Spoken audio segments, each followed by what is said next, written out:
sir. Thanks for the invitation, and I will share my slide quickly. Uh, uh, I have Dr. Devendra Pal from Mumbai itself, who would be joining as a panelist. Dr. Deepak Shukla from Jaipur, Dr. Sharad Damodar from Bangalore, and Dr. Mukesh Sharma. Unfortunately, he could not join us for the panel discussion. I think our job is made easier by the talk by Dr. Padmaja and the previous panel discussion, but we'll still try and focus on non-transplant setting. This is a majority of multiple myeloma population, especially in the Western world, and I think it's our problem also. So most of our patients don't undergo transplant for social or economical reason, but we still have some population which is ineligible because of their age and comorbidities. And outcome improvement in this population, even in the literature of Western worlds, are modest. As you can see, the improvement are mainly restricted to people whose age is say less than 60 or 65, but there is hardly any improvement in people whose age is more than 80, and even the improvement in 66 to 80 years is really modest, less than 5%, you could say, and that is for so many decades now. So why is so? My first question is to Dr. Devendra, what are problems with these transplant ineligible newly diagnosed multiple myeloma patients, and do you do any additional evaluation or tests when you approach such patients? Hello. Yeah. Hi, everyone. Yeah, most of the patients who are transplant ineligible, most of them, they are elderly. They're more than 65 years, more than 70 years. Or they are having some of the other comorbidities like renal dysfunction is there, hepatic dysfunction is there, or cardiac abnormality is there, or peripheral neuropathies are there. So, like they are high risk, and many times they are quite frail, and they have extensive skeletal disease, and like which is not like getting control. Their performance status is poor. So these are all the reasons which make a Yeah. patient transplant ineligible. Yeah, I think that's true, and I think that's also true when you want to use a new drug. So we have to really dissect out the data for newer drug in his patient population as far as safety and tolerability is concerned. We usually don't do in our patient population, but a good suggestion by everyone and the recommendation by IMWG is to calculate their frailty score, and this takes into consideration age, comorbidities, and their performance status as well as some specific scores, and this gives us an idea how this patient is going to be do. It's difficult to do it, but I think this might be something which we can carry forward. The important thing which I was struck by is the difference in the outcome. If you are frail, then your outcomes, the survival outcome is very bad, and this probably has to do with the tolerance and the treatment we can do rather than the nature of the disease itself. So this is something which we could do. These are easily available calculators on the International Myeloma Working Group website, and we could use it. So you could come with a category like fit, intermediate, fit, or frail patient, and then choose your regimen. So there is a lot of improvement in the patient with multiple myeloma, and the option in transplant ineligible patient also have improved. So we have moved from melphalan prednisolone to adding immunomodulatory drug. Then we have moved to triplet where we continue to use melphalan, so MPT or VMP as a regimen. But later on we moved on to only novel agent-based regimen like VRD, etc. And now we have a latest Daratumumab, which is being put it as a triplet or a quadruplet sometime in this patient population. What this nice chart in a review article shows is whenever you use older drugs, the response rate were less than 20% and your PFS was less than 20 months. But with these novel combinations, and some of these studies are Daratumumab, you could cross this 20% mark of CR rate. So this is upper part, and the PFS is also hovering more than 30 months for most of these patients. And this is just a magnification to show that if you use this novel agent, your outcomes are good. And to note, these are triplets, and they have either one novel agent or a two novel agent. And the upper two studies we will see in detail are Daratumumab-based therapy. So my question to Dr. Deepak is, how do you choose regimen in your practice? Do you use doublet, triplet, and how long? Do you practice a continuous therapy or do you use it for fixed duration? As rightly pointed, ideally we should be using the frailty score, but at present I am also not using it. Mostly the decision is based on the performance status and the comorbid illness that is present with the patient, and the age of the patient is also a decision point. So if a patient is having a renal dysfunction, then I usually go with bortezomib, and with or without thalidomide or cyclophosphamide with the dexamethasone. If there is issues with peripheral neuropathy, then lenalidomide dexamethasone is the drug of choice. For cardiac issues, and in elderly in general, because of I tend to avoid carfilzomib in standard risk patient, and the dose of dexamethasone, particularly if a patient is over the age of 75 years, then I tend to use a lower dose of 20 milligram in the weekly subcutaneous schedule of with bortezomib. And if I'm using the VCD or BRD light type of regime, then in that case, I offer close to 8 to 9 cycles with the monitoring. And if I'm using a Lendexa, then I give it till progression. Yeah, so I think if I had to summarize your, and I think everyone's approach is a triplet whenever preferable, doublet if you are frail, and drug chosen as per the comorbidities. You prefer longer duration and maybe indefinite or till progression, or at least you practice maintenance. So this is what all of us do. We'll move on and see some of data with Daratumumab. There are two randomized phase 3 studies, Alcyon and Maya, done in this patient population, and this is the latest update of Alcyon. We have seen this schema, but these are transplant-ineligible patients, and they were randomized to VMP into 9 cycles versus VMP with DARA into 9 cycles. And this DARA arm was given DARA maintenance. Practically, there is no maintenance in the VMP arm, and this was powered to see the PFS difference, and there are other secondary endpoints. And what we could see is a beautiful difference in the progression-free survival. So this is 19 month versus 36 month, so almost doubling of PFS. And if you see at the landmark 42-month PFS, it is 14% versus 48%. So this would be a huge difference in PFS. And people with MRD negativity and CR tend to benefit most. This is not a news, but this is a consistent finding. What we particularly want to highlight or say is the MRD negativity rates were higher in the Daratumumab, and they were almost triple that of the VMP arm. And the MRD was also sustained. So that is something to know, that it is not only one time, but it is sustained also. And this drug, does it affect the second PFS? Sometimes if you use very effective drug, particularly the story with thalidomide, your PFS to tend to get harmed. But that is not the case here. The benefit tend to be continued, or you could say carry forward in the VMP and this patient also. And this study also showed a overall survival at a longer follow-up. So at median follow-up of 40 months, the 42-month difference overall survival is 62 versus 75 months, so upward 10% difference in overall survival. This is what we want to see in our patient population. So this study concluded that there is benefit in terms of PFS with 58%, almost 40% reduction in the chance of death. So this overall survival difference, and this study also showed that the depth of the remission is better with addition of DARA. We move on quickly to Maya study. So RD is a friendly regimen probably for elderly patients who are frail, or in general as such, based on the first study. And when you add Daratumumab, let's see what happens. So this study is similar to the previous study, randomized phase 3 study. DARA RD was given in this study. RD is a routine schedule, and Daratumumab also the routine schedule of 2 weekly for first 8 doses, then 2 weekly for 8 doses, and then monthly till progression.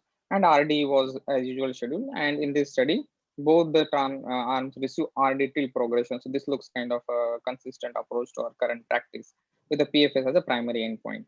And similar to the previous study, this study showed a impressive improvement in the PFS. So 34 months versus not reaching the DARA arm, and this study also showing that there are higher response rate, but less of increase in the response rate, but particularly increase in the depth of the response. So you could see that the MRD negativity again tripling in patients who were given Daratumumab. This is PFS2, and again not showing any harm in BRD arm. In fact, the PFS2 favors the Daratumumab arm. So this Daratumumab patient, they are going to destined to do better even on the second line of therapy. Similar to the Alcyon study, this study will conclude that at long follow-up, these people have PFS benefit, and the PFS2 is not hampered, and this is the finding of this study. So with this, I want to ask Dr. Sharad, what are your thoughts on this efficacy data? Do you have any concern about particularly the designs of this study, or the overall conduct and outcome of these studies? Yeah, thank you, Mauseb. So I think already there's been some discussion of, the doublet versus the triplet, addition of DARA. Clearly, you're seeing a benefit. And considering this subset, what we're discussing is transplant ineligible, we will not bring in the transplant, aspect of it. So clearly the benefit is there to see, I think, both if you even looked at the MRD perspective or just the response rates. And my thought is that in an elderly person who's ineligible, if you're considering, tossing up between doublet or triplet and you're doing a RD or even a VMP, sometimes, you might give even a low dose of thalidomide, you could definitely consider adding the DARA. Clearly cost is an issue for us, but if that isn't too much of an issue, if you add the DARA, it's lighter on the patients, from a toxicity perspective is what I think, and thereby you would get remissions.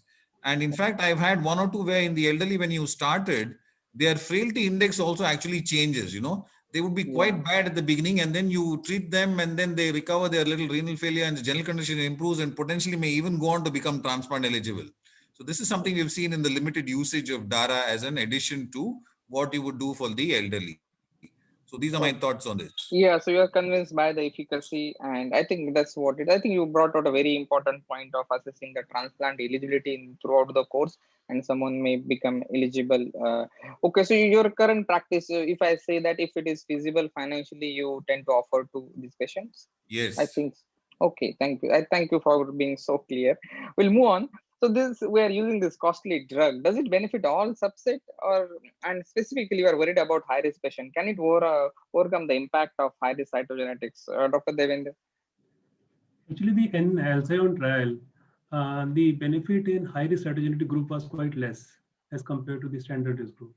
So, but nevertheless, they also gained, but hazard issue was quite less. So they also gained, but the advantage was less. So preferably, like it improves the outcome in patient with standard risk cytogenetics, but definitely it works something better for adverse risk cytogenetic also. So that is for LSA on. And the one difference is that actually there are some patients with like comorbids. Like in my trial, it has been shown that those patients who have renal dysfunction or who have like higher ISS, so they also benefited irrespective of their ISS stage and the renal dysfunction and the cytogenetics they gained. So DARA helps in this way, like even like, at least in my trial, it has shown the advantage. Yeah. Correct. Yeah. So I agree with you. This subgroup analysis shows PFS across the subgroup. Even for high risk, it is favoring DARA, though it is touching the unity line. So it is not reaching the statistical significance because of the small numbers. But I take your point, and if you could see the recommendations, for example, MSMART, they are recommending DARA RD in their high risk population with whatever. So I think this is what we can offer best to our patient, and benefit individual patient derives is something probably vary from risk to risk group. This is similar for Alcyon's trial where it DARA benefited almost everyone. Here the high risk patients were probably benefiting less than the good risk patient, but that is story with I think almost every drug or maybe even transplant in multiple myeloma. The We only move on. So most of the yes. only difference between these two trials, like in Alceon, they have not given any maintenance in the Correct. Yeah. So I think that is what and they have shown they have shown several advantages there. And in the Maya trial, they have given maintenance, and the several advantages not the data is not immature. Yeah, I think you brought out nice point. I pointed out in my presentation that there is no maintenance in the VMP arm, but the PFS of VMP was kind of identical to Vista trial. But definitely, I think the arm is weaker, and RI is showing its benefit very good there. But like the first regimen, the Lendex, the benefit is less. But nevertheless, there is a benefit there also. So we are using this drug, and this is a monoclonal antibody, and it is definitely having different side effect profile or tolerance issue. So what are the concern with DARA in this particularly transplant ineligible population? Any prophylaxis or precautions you recommend, Dr. Deepak? Yes, actually, Daratumumab is a very well tolerated drug. The most common initial difficulty is with infusion reactions. So mostly seen in the first or second cycle. So the initial cycle we tend to give with 1000 ml fluid, and subsequently if no reaction, we reduce the fluid to 500 ml in next cycle onwards. In addition, there is herpes zoster prophylaxis which has to be given in these patients. In also, though the drug was well tolerated, the incidence of infection was slightly, considering the lower respiratory tract infection, was slightly more in Dara. So that those are the concerns. Yeah, so I think you highlighted everything very well. Anything specific you want to say, Dr. Deepak? Yeah, and one more thing actually, with blood grouping, when we are using Daratumumab, we have to do the blood grouping and typing beforehand, starting Daratumumab. So it may. Yeah, so if you inform your blood bank, most of the blood bank manage that incompatibility issue. So as you pointed out, this drug is well tolerated. A bit of increase in the grade 3, grade 4 neutropenia and thrombocytopenia. Surprisingly, the anemia is less when you use daratumumab in Alcyon as well as Maya study. You have infusion reaction, but hopefully we'll get subcut dara and that will not be a problem. Definitely, pneumonia is a concern, and I really tend to follow our patient very closely, at least in first 1 or 2 months. The side effect profile is similar in DARA RD arm, so more hematological side effect they are highlighted here, but again anemia is less here. And pneumonia, the incidence is in double digit in both the arms, but it is definitely more. So this is infection we have to worry about. Probably we have to be more alert on this because we had a patient with tuberculosis reactivation recently, but of course that was a relapsed refractory patient. So and that's one-off case, but we being India, we should be probably watching out for this thing. So this is the summary of these two studies. So we have consistent PFS improvement in both the study at fairly long-term follow-up with an impressive hazard ratio of say 0.5 or less than that. You don't get them easily. And we have increase in the response rate. We have increase in the MRD almost tripling, and we have survival advantage from the Alcyon trial. So I want to ask Dr. Sharath finally, if this is the case, would you want to reserve the data for relapse, or do you want to use it for everyone in the first go itself? And if there are certain issues, what would be the detriment if you use it for relapses? So we are definitely using it at relapse. I think that was our initial experience also. You brought it in, in somebody who's had a relapse post-transplant in the younger subset. And that initial experience, I think, stood us in good stead because we saw tolerance and began to get used to handling it. So nowadays, definitely we are bringing it up. And in fact, out of desperation, I've even used a half dose DARA, which is not the recommended thing, but certainly I found it very useful in an elderly person who came in with renal failure, and I had no option but to do DARA plus DEX and got them through that initial phase. So certainly considered at relapse. Now, whether we bring it in even in the upfront, clearly in the transplant ineligible elderly person, like I already mentioned, you're adding it to say Lendex. Certainly, I think it's useful. And if the cost is curtailed or if it come down, I think definitely useful for a larger number of patients. So I do not have too much of doubt on using it at relapse, and clearly would like to bring it up into the upfront therapy also, and possibly even in the standard risk patients. Yeah, I think I completely agree. Most of our patients, they are more difficult to manage at the time of relapse than the upfront. And if you want to use a drug which is active, probably earlier the better. We don't want to lose on not using important drug in multiple myeloma, especially when you are not doing transplant, a very potent consolidation. So I think transplant ineligible patient, we should have a serious thought, and wherever possible, this drug probably is going to help us. I think we are well within our time, and we may have some time for extra question. Anyone has any comment or question to our panelist? I will.